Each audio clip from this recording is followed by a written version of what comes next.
Meus amigos, meus irmãos, bom dia, boa tarde, boa noite.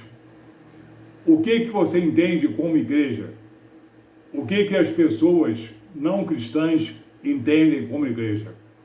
É aquele prédiozinho, ou aquele prédio grande, ou muito simples, ou muito grande e também bastante suntuoso, construído por homens e onde homens e mulheres entram e saem periodicamente. Isso é igreja, mas é mais congregação cristã. Quando nós falamos em igreja, nós evangelistas, nós falamos em algo superior, em algo maior, em algo incomensurável. É o corpo místico de Cristo ou Israel de Deus. Trata-se de todas as almas, de todas as épocas, de todas as raças, culturas e etnias, salvas por Deus na obra redentora de seu Filho amado Jesus Cristo. Essa igreja não é a congregação do bairro, é o corpo místico de Cristo, é o conjunto incomensurável, incontável de todas as almas salvas, não apenas na era cristã, como mesmo antes da era cristã, no Antigo Testamento, na promessa de um Redentor, na promessa de um Salvador. Os profetas foram salvos, eram homens de Deus. Elias e Isaías foram condenados porque não eram cristãos? Não, mas eram homens de Deus e estavam trabalhando para Jesus antes de chegada à plenitude dos tempos.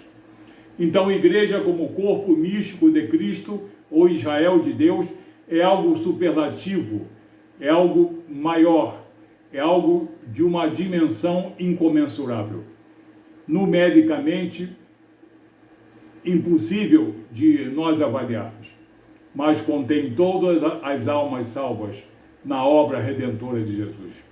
Lá não existe divisão, lá não existe partidarismo, lá não existe as divisões, as fatias, muitas vezes decorrentes da vaidade ou do ponto de vista do homem. Não. E essa igreja, como como místico de Cristo ou Israel de Deus, ela é superlativa, ela é excelsa e ela tem como um único Espírito o seu gerenciamento e a sua proteção, o Espírito Santo de Deus. Vamos dar 5 exemplos para nós termos uma ideia do que seja o corpo místico de Cristo ou Israel de Deus, que nós chamamos igreja, no sentido mais amplo, no sentido superlativo. A igreja cristã, ela é testemunho eterno da vitória. Testemunho eterno de uma vitória muito grande, a vitória de Cristo sobre a morte, a vitória de Cristo sobre a lei, a vitória de Cristo sobre a carne, a vitória de Cristo sobre o pecado e sobre Satanás. Quando Jesus foi tentado, derrotou Satanás. Quando Jesus foi crucificado, cumpriu-se Isaías 53, e ele derrotou o pecado, trazendo sobre si as nossas pecaminosidades. Então, ela é testemunho eterno da vitória. Não vitória de homem ou instituição, mas vitória de Deus. O apóstolo Paulo, na carta aos Efésios, capítulo 3, versículo 10, afirma: para que agora, pela igreja, pela eclesia, a multiforme sabedoria de Deus seja conhecida dos principados e potestades nos céus, para que a sabedoria de Deus seja conhecida dos principados e potestades nos céus. Aqui, céus no sentido de Ouranos, as regiões mais altas. Como Jesus disse a Pôncio Pilatos: nenhum poder teria sobre mim se do alto não te fosse concedido. Ouranos, oranos ercomai, quer dizer, do alto, das regiões altas, onde estão os principados e potestades do bem e do mal, anjos e também demônios. Então, são as regiões altas, não são as regiões onde habitam apenas os santos, os salvos, não, as regiões altas. Então, ela é testemunho dessa vitória majestosa e também eterna. Em segundo lugar, ela é propriedade de Cristo. É bom que nós, homens e mulheres cristãos, que os líderes cristãos, e também que os que não são cristãos e se voltam contra ela, a igreja, saibam que ela, a igreja, não é propriedade nem projeto de homem, é propriedade de Cristo.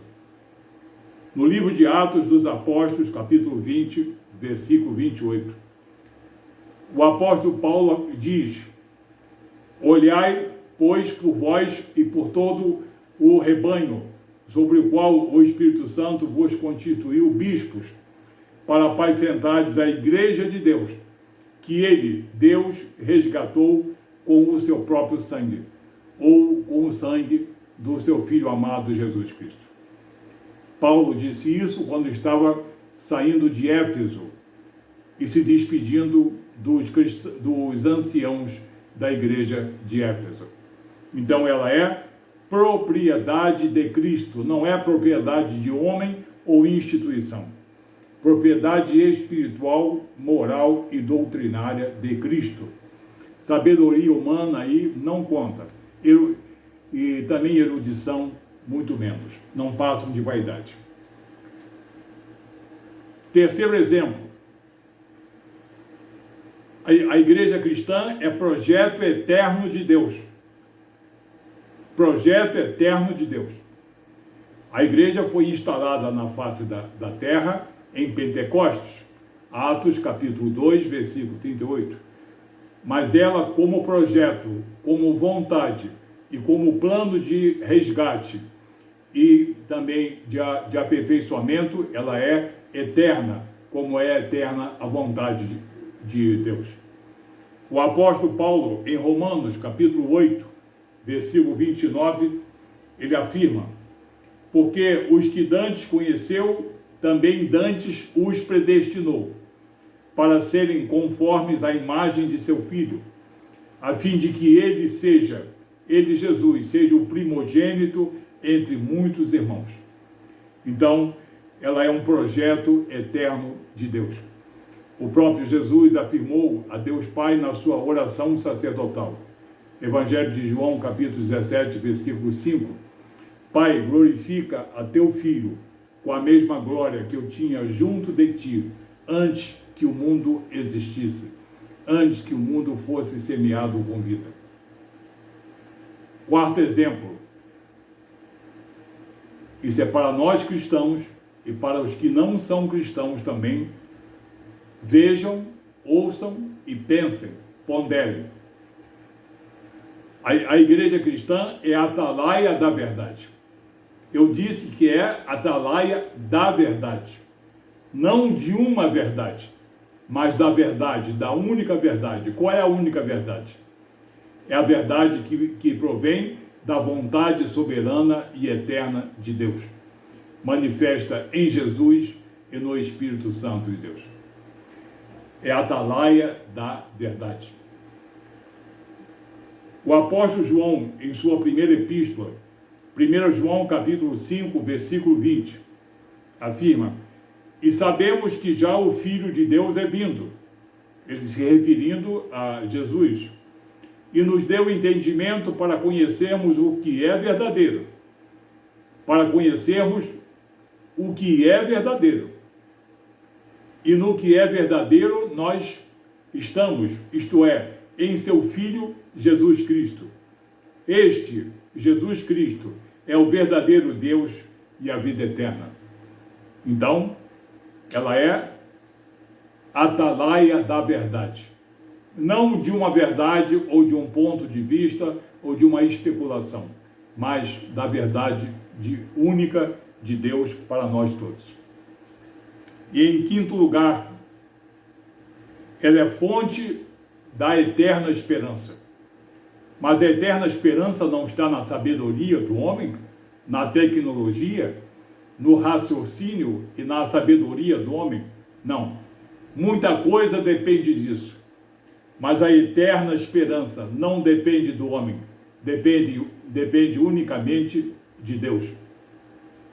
O apóstolo Paulo, em Colossenses, capítulo 1, versículo 5, afirma: por causa da esperança que vos está reservada nos céus, não é na terra, por causa da esperança que vos está reservada nos céus, e da qual antes ouvistes pela palavra da verdade do Evangelho. Pela palavra da verdade do Evangelho. Então ela é fonte de esperança eterna. Assim, meu amigo, meu irmão, a igreja, nesses 5 exemplos apenas, ela é testemunho eterno de uma vitória. A vitória de Cristo. Ela é propriedade de Cristo, não de homem ou de instituição. Ela é projeto eterno de Deus, não é nenhum raciocínio humano ou sabedoria humana que formou a igreja. Ela é a atalaia da verdade. E ela é fonte de esperança eterna para todo homem, toda mulher que crê na obra redentora de nosso Senhor e Salvador Jesus Cristo. Que Deus abençoe você em nome de Jesus.